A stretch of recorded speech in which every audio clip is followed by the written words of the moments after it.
So let start from the beginning. Review ബിറ്റിന് മുമ്പ് കുറച്ച് സ്റ്റാർട്ടപ്സ് ഉണ്ടായിരുന്നു. So let start from there. Where did you start from? Okay, actually ഞാൻ start ചെയ്തത് എൻ്റെ കോളേജിൽ നിന്നാണ്. ഞാൻ ഒരു ഫസ്റ്റ് ഇയർ ഇങ്ങനെ പോയി, ഒരു സെക്കൻഡ് ഇയർ മുതലാണ് എന്തെങ്കിലുമൊക്കെ സ്റ്റാർട്ട് ചെയ്യണം. അപ്പോൾ ഞാൻ പ്ലാൻ ചെയ്യുന്നതിന് ഒരു തേർഡ് ഇയർ കഴിഞ്ഞിട്ട് ഡ്രോപ്പ് ഔട്ട് ചെയ്യാം, എന്താ കമ്പനി അങ്ങനെ തന്നെ പോകണം. അപ്പം ഞാൻ കോളേജിൽ നിന്ന് കുറേ എൻ്റെ ഫ്രണ്ട്സിനെയൊക്കെ കൂട്ടിയിട്ട് കുറച്ച് ഇപ്പോൾ എനിക്ക് കുറച്ച് മിഡിൽ ഈസ്റ്റിലൊക്കെ ഇപ്പോൾ കുവൈത്ത് അതേപോലെ യുഎയിലേക്കുള്ള കുറേ ഫാമിലി റിലേറ്റീവ്സ് ഒക്കെ വഴി കുറച്ച് പ്രൊജക്ട്സ് വന്നിരുന്നു. ഇപ്പം ഒരു ERP ഇംപ്ലിമെൻറ്റേഷൻ, അതേപോലെ ഇ-കൊമേഴ്സ് വെബ്സൈറ്റ് ഇംപ്ലിമെൻറ്റേഷൻ ഒക്കെ ആയിട്ട്, അതേപോലെ സാധാ ചെറിയ ചെറിയ വെബ്സൈറ്റ്സ് ഒക്കെ ക്രിയേറ്റ് ചെയ്ത് കൊടുക്കുക എന്നുള്ള രീതിയിൽ. അപ്പം എന്താ ഞാൻ അങ്ങനെ ഇപ്പം ആദ്യം ചെയ്തത് നമ്മൾ കോളേജിൽ നിന്ന് തന്നെ EDC അണ്ടറിലൊക്കെ ഒരു ടീമൊക്കെ ഉണ്ടാക്കിയിട്ട് ഞങ്ങൾ ഒരുമിച്ച് ഈ പ്രൊജക്ട്സൊക്കെ ഒന്ന് ഡെലിവർ ചെയ്യാൻ നോക്കി. അപ്പോൾ കുറച്ച് പ്രൊജക്ട്സൊക്കെ ഇപ്പോൾ നമ്മൾ ഒരു ERPയും അങ്ങനത്തെ കുറച്ച് കാര്യങ്ങളൊക്കെ നമുക്ക് ചെയ്യാൻ പറ്റി. അപ്പോഴാണ് എനിക്ക് മനസ്സിലായത് പ്രൊജക്ട്സ് വരുന്നുണ്ട്, പക്ഷേ എനിക്കിത് ഡെലിവർ ചെയ്യാൻ കഴിയണില്ല. കാരണം നമുക്ക് അതിലൊരു എക്സ്പെർട്ട്നെസ് എന്തായാലും വേണം. പഠിച്ചത് എഞ്ചിനീയറിംഗ് ആണ്. അതെ അതെ അതെ അതെ. Is it computer science? ഞാൻ ആക്ച്വലി ഈസി ആയിരുന്നു, ഇലക്ട്രോണിക്സ് കമ്മ്യൂണിക്കേഷൻ ആയിരുന്നു. ഓക്കെ. ഞാൻ കുറച്ചും കൂടി എനിക്ക് ഏറ്റവും കൂടി ഇൻട്രസ്റ്റ് ഉള്ള ഒരു ഏരിയ ശരിക്കും ഹാർഡ്വെയർ ആൻഡ് ഇലക്ട്രോണിക്സ് ആ ഒരു ഏരിയയിലായിരുന്നു. അങ്ങനെ ഇത് ആക്ച്വലി സെക്കൻഡ് ഇയറിനാണ് ഈ ഒരു മാറ്റം ഉണ്ടാണ്. അപ്പം സെക്കൻഡ് ഇയറിലെത്തി കുറേ ഞങ്ങൾ ഇലക്ട്രോണിക്സ് സൈഡിൽ ഞാൻ കുറച്ച് പ്രൊജക്ട്സ് ഒക്കെ ഞാനായിട്ട് ചെയ്യുന്നുണ്ടായിരുന്നു. ഇപ്പം ലൈഫൈ എന്നൊക്കെ പറഞ്ഞിട്ട് അങ്ങനെ കുറച്ച് പ്രൊജക്ട്സ് ഒക്കെ ചെയ്തിരുന്നു. അപ്പം അത് കുഴപ്പമില്ലാതെ. ഇപ്പം ലൈഫൈ എന്ന് പറഞ്ഞാൽ ലൈറ്റ് വെച്ചിട്ട് ഡാറ്റ ട്രാൻസ്മിഷൻ ചെയ്യുക from one device to other device. എന്നിട്ട് അത് എഫക്റ്റീവ് ആയിരുന്നു. പക്ഷേ പിന്നെയാണ് അങ്ങനെ ഈ എന്തെങ്കിലും സോറി ടു ഇന്ററപ്റ്റ് യു, ഈ ലൈഫൈ ഞാനും കേട്ടിട്ടുണ്ട്. ലൈഫൈ ഇപ്പം ഇല്ലേ? LiFi has gone away or? LiFi actually എന്ന് പറഞ്ഞാൽ ഇപ്പം ഒരു ലൈറ്റ് വഴി ഡാറ്റ ട്രാൻസ്മിറ്റ് ചെയ്യുക എന്നുള്ള ഒരു സിമ്പിൾ കൺസെപ്റ്റാണ് ലൈഫൈ എന്ന് പറഞ്ഞാൽ. അപ്പം നമ്മൾ ഈ ലൈറ്റിലോട്ട് ഡാറ്റനെ കൺവേർട്ട് ചെയ്യുക, എന്നിട്ട് ആ സെയിം ലൈറ്റ് വേറെ റിസീവറിൽ റിസീവ് ചെയ്യുക. അപ്പോൾ അതിൻ്റെ ഒരു സ്പീഡ് ഫാസ്റ്റ് ആയിരിക്കും എന്നുള്ളതാണ്. പക്ഷേ അതിന് കുറച്ച് ഡിമെറിറ്റ്സും ഉണ്ട് ഇൻഡസ്ട്രി ലെവലിൽ. ഇപ്പം ഫോർ എക്സാമ്പിൾ വിസിബിൾ ലൈറ്റ്സ് ആണെങ്കിൽ അതിൽ ഡിസ്ട്രാക്ഷൻ കൂടുതലാണ്. ഇനി അതല്ലെങ്കിൽ UV റേസ് ഒക്കെ ആണെങ്കിൽ ആ രീതിയിൽ അത്, പക്ഷേ അത് അത്ര വൈഡ്ലി ഇതിലോട്ട് മാറിയിട്ടില്ല. പക്ഷെ ഞാനതൊരു 4 years അതിൽ റിസർച്ച് ചെയ്ത് എൻ്റെ ലാസ്റ്റ് 4th ഇയറിൻ്റെ പ്രൊജക്റ്റ് ശരിക്കും ലൈഫൈലായിരുന്നു. ഞാൻ അതിലായിരുന്നു ഇംപ്ലിമെൻറ്റ് ചെയ്തിട്ടുണ്ടായി. അപ്പം അത് ഞങ്ങൾക്ക് സക്സസ്ഫുൾ ആയിട്ട് ഇംപ്ലിമെൻറ്റ് ചെയ്യാൻ പറ്റി ആ ഒരു ടെക്നോളജി. ഇപ്പം ഒരു ഡാറ്റ ഒരു ഫയല് ഒരു ലാപ്പിൽ നിന്ന് വേറൊരു ലാപ്പിലോട്ട് കംപ്ലീറ്റ്ലി ലൈറ്റ് വെച്ച് കണക്ട് ചെയ്തിട്ട് സാധാ നമ്മളെ വിസിബിൾ ലൈറ്റ് വെച്ചിട്ട് തന്നെ ഡാറ്റ ഒരു ലാപ്ടോപ്പിൽ നിന്ന് മറ്റേ ലാപ്ടോപ്പ് നമ്മൾ പാസ്. അത് ശരി. അപ്പോൾ കോളേജിനെ പരിപാടി തുടങ്ങിയിട്ടുണ്ട്. എനിക്ക് ഈ കോളേജിൽ തുടങ്ങിയവരെയാണ് ഏറ്റവും കോൺഫിഡൻസ് ഉള്ള ആൾക്കാർ. കാരണം കോളേജിന് എന്തെങ്കിലുമൊക്കെ ആവണം, എന്തെങ്കിലുമൊക്കെ ചെയ്യണം. ഫിഗറിംഗ് ഔട്ട് കോളേജിൽ തന്നെ തുടങ്ങിയിട്ടുണ്ടാവും. ഓക്കെ, സോ യു സെഡ് പിന്നെ കുറച്ച് ERP ഇംപ്ലിമെൻറ്റേഷൻസ്, ഇ-കൊമേഴ്സ് വെബ്സൈറ്റ്സ്, കുറച്ച് ഫാമിലി ഗൾഫിലൊക്കെ അല്ലേ, അപ്പോൾ ആ വഴിക്കൊക്കെ ലിങ്ക് വന്നു. സോ വി വർ അറ്റ് നീ പറഞ്ഞു നിർത്തി ഇംപ്ലിമെൻറ്റേഷൻ ഇഷ്യൂസ്. അതെ. അപ്പോൾ ബേസിക്കലി എന്താ പറഞ്ഞാൽ നമ്മൾ ഈ കോളേജ് സ്റ്റുഡൻസ് നമ്മൾ ആ സമയത്ത് നമ്മൾ പഠിക്കാം, but if you want to deliver a good result and with fast, already we have lot of the requirement, especially building e-commerce website. നമുക്ക് ഇനീഷ്യൽ ഒരു സാധനം സെറ്റ് ചെയ്ത് കൊടുക്കുന്നതിന് കുഴപ്പമില്ല. അതിൻ്റെ ടോപ്പിൽ ഒരു ചേഞ്ച് വരുമ്പോഴോ ബാക്കിയുള്ള കാര്യങ്ങൾ ചെയ്യുമ്പോൾ നമുക്കിത് സ്കെയിൽ പെട്ടെന്ന് അത് മൂവ് ആക്കാൻ കഴിയില്ല. അപ്പോൾ അങ്ങനെയാണ് ഞാൻ എൻ്റെ ഒരു സൂപ്പർ സീനിയറിൻ്റെ ഒരു കല്യാണം ഉണ്ടായിരുന്നു. എൻ്റെ ഒരു സീനിയറെ കല്യാണം ഉണ്ടായിരുന്നു. ആ സീനിയർ ഒരു കല്യാണത്തിന് ഞാൻ എൻ്റെ ഒരു സൂപ്പർ സീനിയറെ പരിചയപ്പെട്ടു. പുള്ളി 2030 പാസ് ഔട്ടാണ്.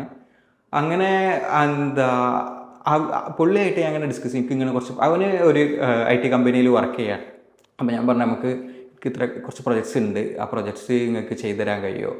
അപ്പോൾ അവൻ്റെ ഒരു ഫ്രണ്ടും കൂടി ഉണ്ട്. അപ്പോൾ ഞങ്ങളങ്ങനെ ഓക്കെ നമുക്ക് ഈ പ്രൊജക്ട്സ് ഒക്കെ ചെയ്യാം, ട്രൈ ഔട്ട് ചെയ്ത് നോക്കാം. അങ്ങനെ ഞങ്ങൾ എറണാകുളത്ത് ഒരു ഓഫീസല്ല ഒരു ഫ്ലാറ്റ് എടുത്തു. അവർ രണ്ടാളും ആ ഫ്ലാറ്റിലോട്ട് മാറി.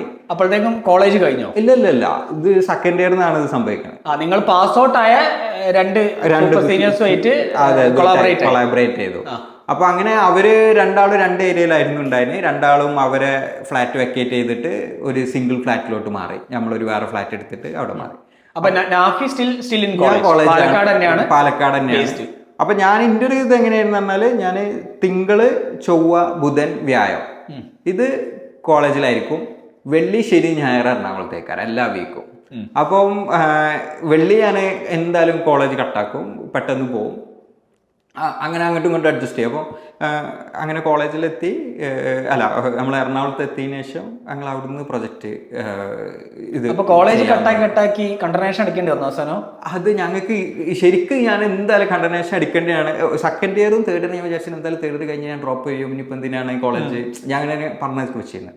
അത് വേറൊരു സംഭവമാണ്. അപ്പം അങ്ങനെ ഉള്ള സമയത്ത് പിന്നെ കണ്ടർനേഷൻ അടിച്ചിട്ടില്ല, അതിന് പകരം എനിക്ക് ഡ്യൂട്ടി ലീവ് കുറേ തന്നിരുന്നു. അപ്പോൾ ഞാൻ EDCയിൽ ഫസ്റ്റ് ഇയർ മുതൽ സെക്കൻഡ് ഇയർ സജീവമായതുകൊണ്ട് നമ്മളെ ഓണ്ടർപ്രണർഷിപ്പ് സെല്ലുണ്ടായിരുന്നു നമ്മളെ കോളേജ്.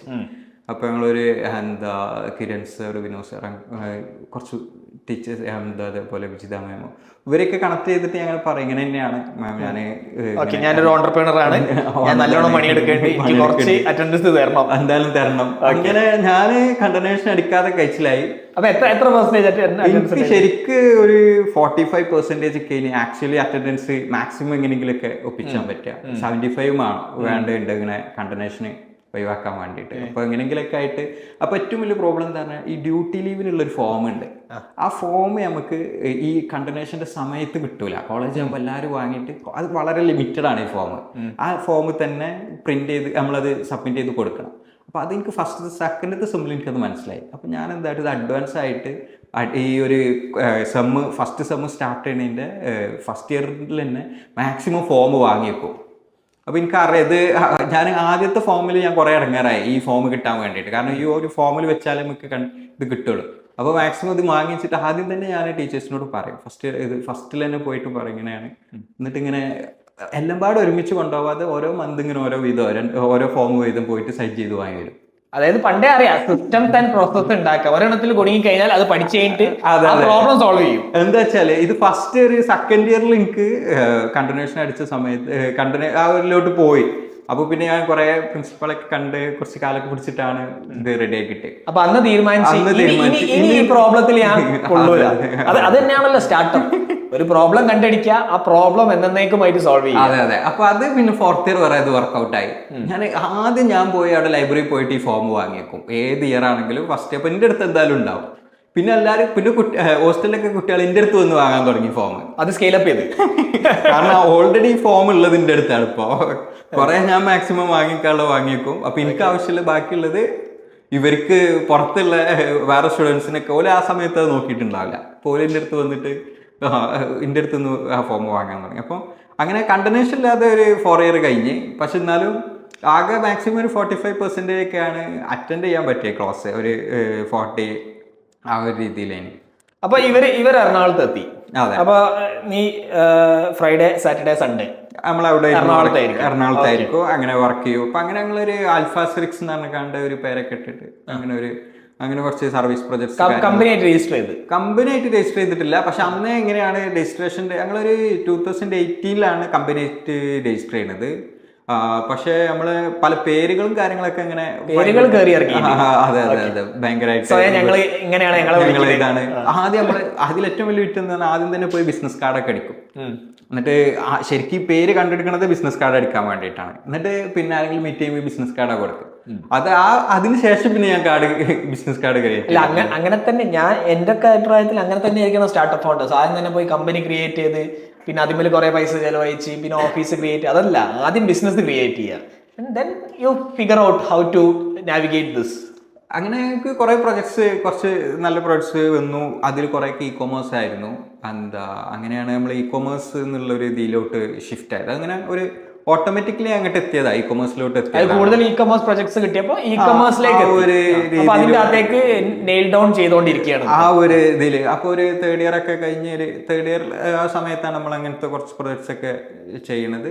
അങ്ങനെ ഒരു 4th ഇയർ എത്തിയപ്പോഴാണ് ഞങ്ങൾക്ക് ഇങ്ങനെ തോന്നിയത് സർവീസ് നടക്കൂല. സർവീസ്